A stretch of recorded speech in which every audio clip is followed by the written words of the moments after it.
नमस्कार दोस्तों, बहुत बहुत स्वागत है आप सबका मेरे सेशन में। और आज के इस सेशन में आप मेरे साथ जुड़े एक बहुत इंपॉर्टेंट टॉपिक पर डिस्कशन करने के लिए, जो अमेरिका की इंटेलिजेंस एजेंसी ने पाकिस्तान के खिलाफ रिलीज किया है। और इस रिपोर्ट के आने के बाद पाकिस्तान की सरकार में एक बेचैनी सी है। दरअसल अमेरिका और इजराइल ने ईरान के ऊपर हमला जब से किया, और जब से इजराइल ने यह कहा कि ऐसा कोई भी देश जो इजराइल के खिलाफ सोचता है या इजराइल के खिलाफ है, वो इस पृथ्वी पर, उस प्लेनेट पे नहीं रहेगा। तब से पाकिस्तान की सरकार की रातों की नींद उड़ गई है। क्योंकि हमने देखा कि कैसे Iran, China, Russia, north Korea, ये तो हमेशा से ही अमेरिका से टक्कर लेते रहते हैं और अमेरिका और इनके बीच में एंटी रहती है। एक्सेस ऑफ इविल्स माने जाते थे ये लोग, आज भी माने जाते हैं। ईरान हो गया, चाइना है, रशिया है, नॉर्थ कोरिया है, they are considered as axis of evil for America. लेकिन अब अमेरिका की इंटेलिजेंस की रिपोर्ट ने पाकिस्तान को अपने लिए खतरा बता दिया है। जी हां, वो पाकिस्तान जो अभी तक ट्रंप को नोबेल पीस प्राइज दिला रहा था, अब अमेरिका कह रहा है कि तुम हमारे लिए बहुत बड़ा खतरा हो। तुम्हारा जो न्यूक्लियर वेपन है वो अमेरिका के लिए बहुत बड़ा थ्रेट हो सकता है, क्योंकि तुम्हारा न्यूक्लियर वेपन केवल तुम्हारा तो है नहीं, तुम तो चिल्लाते रहते हो ये सबका है, सबका है। तो अमेरिका की तरफ से जो रिपोर्ट आई है, उस रिपोर्ट पर रिएक्शन देते हुए पाकिस्तान के former high commissioner to India, Pakistan के former high commissioner to India Abdul Basit, इन्होंने एक रिमार्क दे दिया। और उस रिमार्क से इस समय भूचाल आया हुआ है। और वो रिमार्क क्या इन्होंने कहा अगर जरूरत पड़ी और अगर अमेरिका ने पाकिस्तान पे हमला किया तो हम सोचेंगे नहीं और हम मुंबई और दिल्ली को भी हिट कर देंगे। हम मुंबई और दिल्ली को हिट कर देंगे और हम दो बार इसके लिए सोचेंगे नहीं। We will not think twice and we are going to hit Mumbai and Delhi. अरे भाई, अमेरिका तुम्हारे ऊपर हमला कर रहा है ना, तो तुम भारत के ऊपर क्या हमला करोगे? और अगर तुम भारत के ऊपर हमला करोगे, अब्दुल बाशित से मैं पूछना चाहता हूं कि अगर तुम भारत के ऊपर हमला कर दोगे तो तुम्हारा क्या होगा उसके बाद? पाकिस्तान का क्या होगा उसके बाद? और अगर याद नहीं है इनको, तो ऑपरेशन सिंदूर को एक बार जाकर के ये देख लें, सुन लें, पढ़ लें। इन्होंने शायद ऑपरेशन सिंदूर देखा नहीं था जब ऑपरेशन सिंदूर भारत ने चलाया था, और कैसे पाकिस्तान की पिटाई हुई थी ये भूल गए हैं, शायद इन्होंने देखा नहीं है। तो ये गीदड़ भक्कियां दे रहे हैं, कह रहे अगर अमेरिका ने पाकिस्तान पे हमला किया तो हम मुंबई और दिल्ली पर हमला कर देंगे। फ्रस्ट्रेशन में आके मुंबई पर हमला कर देंगे, दिल्ली पर हमला कर देंगे। जैसे लग रहा है कि भारत ने और भारत के लोगों ने और भारत की सेना ने चूड़ियां पहन रखी हैं, ये हमला कर देंगे और हम लोग देखते रह जाएंगे। और उसके बाद इनका क्या होगा, ये इस बात की कल्पना नहीं कर रहे हैं। भाई ये भी तो पता होना चाहिए ना कि अगर हमने हमला कर दिया तो फिर उसके बाद क्या होगा। क्या मैप में, क्या नक्शे में पाकिस्तान रहेगा? अब क्वेश्चन ये उठता है कि अमेरिका पाकिस्तान पे हमला क्यों करेगा। मैंने बताया ना कि देखिए, अमेरिका और इजराइल ने ईरान पे हमला क्यों किया, तो उसका एक रीजन ये, भाई दोनों कंट्रीज चाहते हैं कि ईरान के पास कोई न्यूक्लियर वेपन ना हो। ईरान के पास न्यूक्लियर वेपन ना हो लेकिन पाकिस्तान के पास हो, और पाकिस्तान का न्यूक्लियर वेपन ईरान को मिल जाए और ईरान उसको यूज कर ले इजराइल के खिलाफ, तो इसका मतलब पाकिस्तान के पास भी न्यूक्लियर वेपन नहीं होना चाहिए। क्योंकि किसी भी मुस्लिम कंट्री के पास अगर न्यूक्लियर वेपन है तो that is a threat to Israel, और इजराइल ये कतई नहीं चाहेगा। तो अमेरिका की इंटेलिजेंस की रिपोर्ट में ये बोला गया है कि पाकिस्तान का न्यूक्लियर वेपन जो है वो अमेरिका के लिए इन फ्यूचर खतरा है। और इसको लेकर के अब ये इनके मन में ये विचार आया,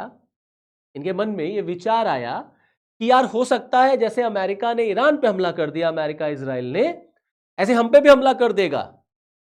पाकिस्तान पे भी हमला हो जाएगा अमेरिका और इजराइल का। बिल्कुल हो सकता है, क्यों नहीं हो सकता। तो अगर इन पे अटैक हुआ तो ये भारत पे अटैक कर देंगे। If America attacks Pakistan, we have to attack India. Our missiles may not reach America, क्योंकि अमेरिका तो पहुंच नहीं पाएंगी हमारी मिसाइलें, अभी इतनी दम नहीं है. But we will attack Mumbai and New Delhi in India without a second thought. We won't leave it. We will see what happens later. हम छोड़ेंगे नहीं और हम देख लेंगे क्या होगा. देखने के लायक जिंदा ही नहीं बचोगे तो देखोगे ना भाई, जब जिंदा बचोगे तब देखोगे ना. देखने के लायक जिंदा ही नहीं रहोगे तो आगे क्या देखोगे कि क्या होगा फ्यूचर में. अब्दुल बासित जो भारत में पाकिस्तान के फॉर्मर हाई कमिश्नर रह चुके हैं, ये मेरे ख्याल से 2014-15 तक 17 तक शायद ये थे दिल्ली में हाई कमिश्नर, और अब ये जो है इस तरीके का यह बयानबाजी दे रहे हैं. दरअसल अमेरिका की तरफ से एक रिपोर्ट आई है, यूएस इंटेलिजेंस कम्युनिटी की एक रिपोर्ट निकली है जिसमें कहा गया है कि पाकिस्तान कंटिन्यूज टू डेवलप, मतलब उसने चिंता जाहिर की है.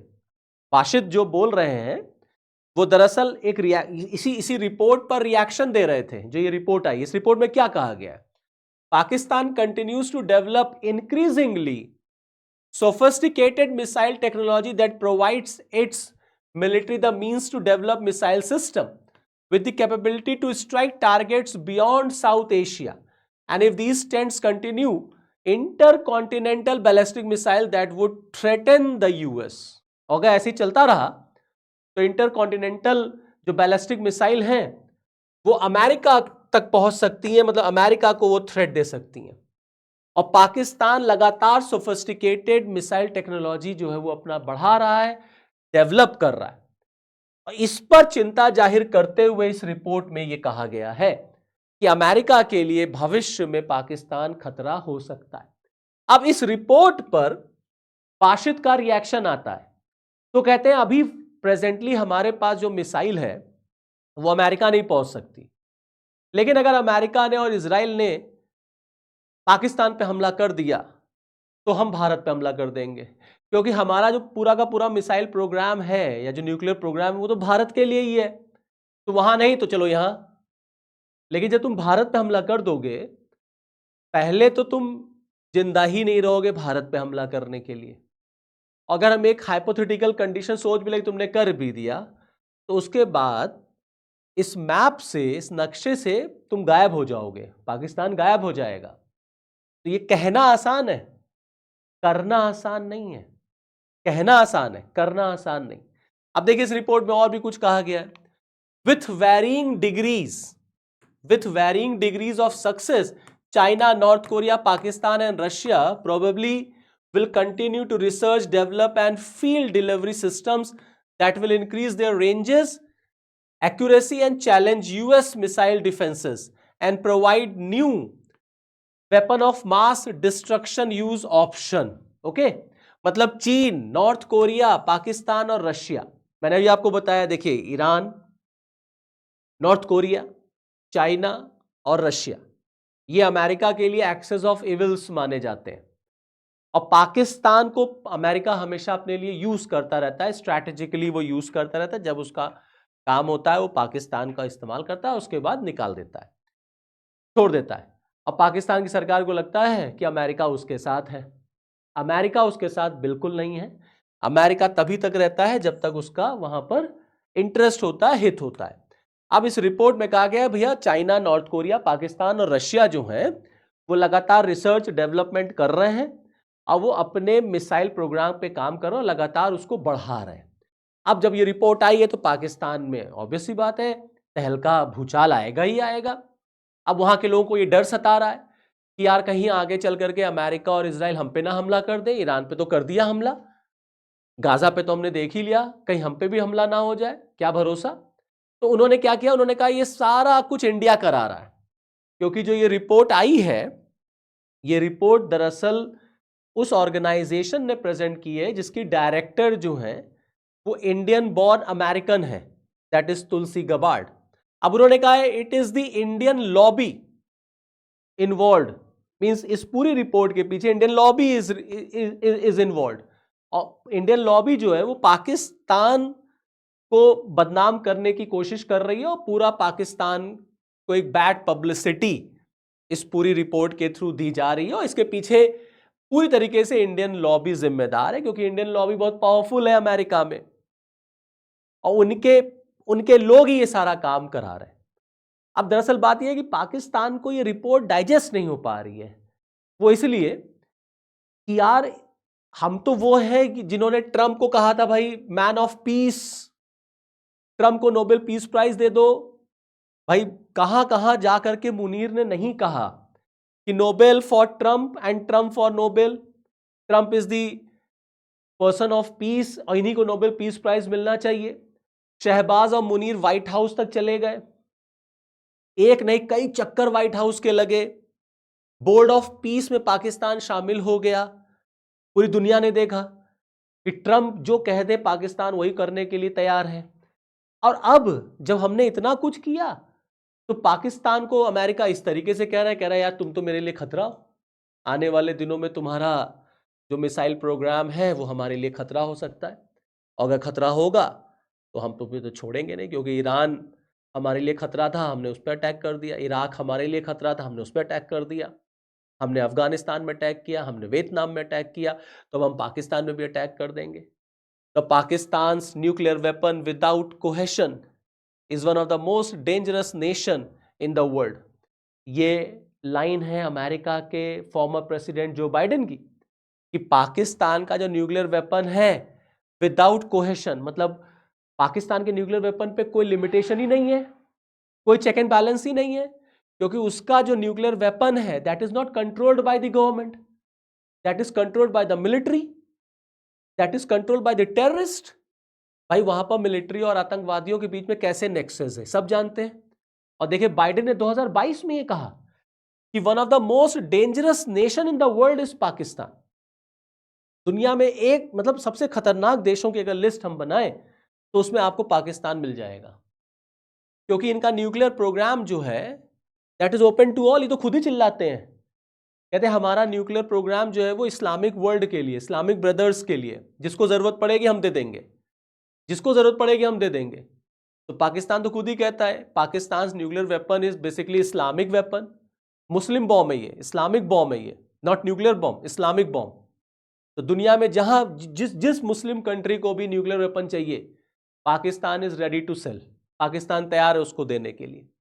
अब ये हाल के अगर प्रेजेंट कंडीशन में हम देखें तो आप देखिए पाकिस्तान के पास फिलहाल इतनी कैपेबिलिटी नहीं है इस समय कि वो अमेरिका तक मिसाइल को भेज सके, क्योंकि पाकिस्तान की जो सबसे लेटेस्ट या ये कह लीजिए सबसे जो उनकी पावरफुल जो मिसाइल है दैट इज शाहीन थर्ड, जिसकी रेंज 2750 किलोमीटर है, और पाकिस्तान और अमेरिका की रेंज नियर अबाउट 12,000 किलोमीटर है, 12,000 किलोमीटर की दूरी है।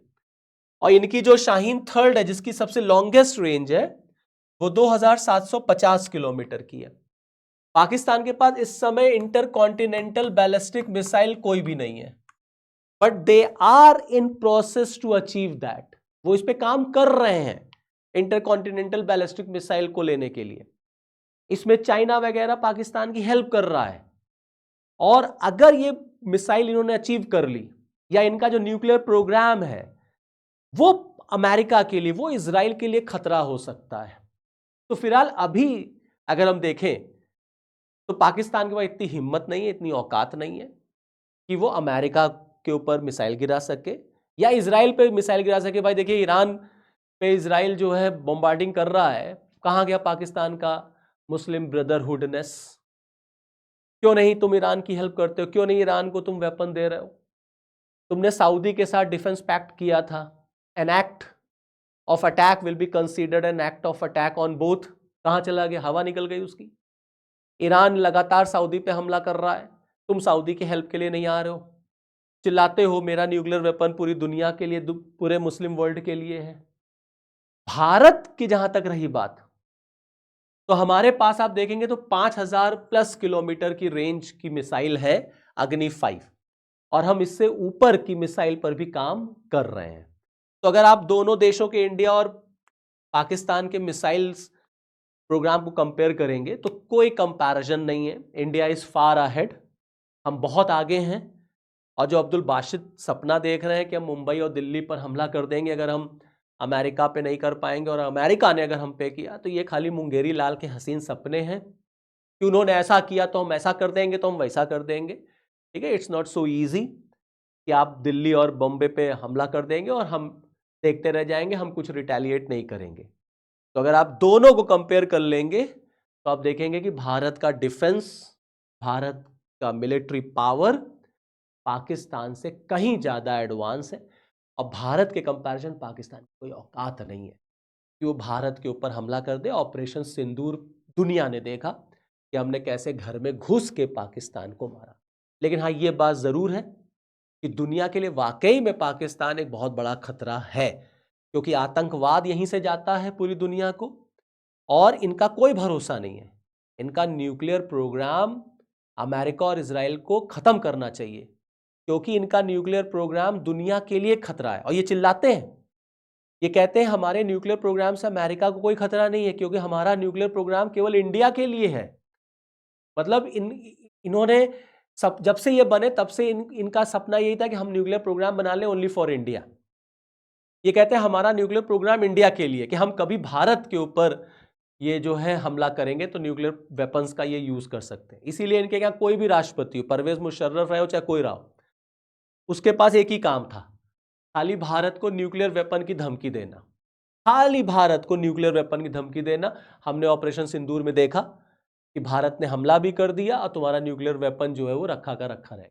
इतना आसान नहीं होता है न्यूक्लियर वेपन को चलाना, इतना आसान नहीं होता, इट्स नॉट सो ईजी। लेकिन ये बात सच है कि पूरी दुनिया के लिए ये मुल्क जो है वो बहुत बड़ा खतरा है, और पूरी दुनिया के लिए इसका न्यूक्लियर वेपन खतरा है। अगर अमेरिका और इजराइल पाकिस्तान पे हमला करके इनका न्यूक्लियर वेपन खत्म कर ले, या इन पर अटैक करके इनका पूरा डिफेंस सिस्टम खत्म कर दे, तो इससे अच्छी बात नहीं हो सकती। तो चलिए फिर इस वीडियो में इतना ही। नेक्स्ट वीडियो में आपके साथ फिर मिलूंगा, तब तक के लिए जय हिंद।